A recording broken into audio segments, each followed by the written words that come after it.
Tänään on vuorossa mustikkapensaiden istutuksia. Lähdetään hommiin. Ja olemme taas täällä Koivumäen marjatilalla. Taimille on tehty tarpeeksi isot reijät tänne. Ja niissä on sama juttu kuin kaikissa muissakin pensasistutuksissa. Eli laitetaan tarpeeksi syvälle, mutta se taimen juuriosa,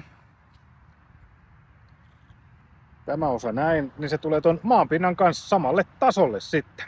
Ja istutustöissä aina tarpeeksi vettä mukaan. Sitä ensiksi kuopan pohjalle ja sitten vaan aletaan laittamaan reilu kerros rodomultaa sinne pohjalle. Mikäli taimissa on oikein paljon tällaista valmista rikkaa, niin ota pois. Laitetaan puhtaana maa. Ja näin, sieltä näkyy, että ollaan maatasolla ja sitten voidaan vielä tiivistää tuosta. Ja vaikka nyt on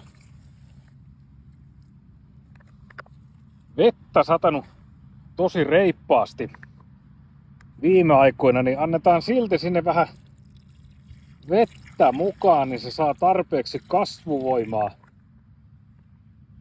talvea vasten ja rupeaa tekemään juuria ennen kuin alkaa pakkaset tulla. Ja totta kai nyt kun on syksy, niin tehdään syyslannotusta sitten tässä samalla tänne, niin se noiden sateiden mukana lähtee imeytymään ravinteekin sitten hyvin. Pannaan tulee sopivasti. Ja näin saadaan varmistettua se, että me saadaan tällaista hyvää satoa sitten ensi kesänä.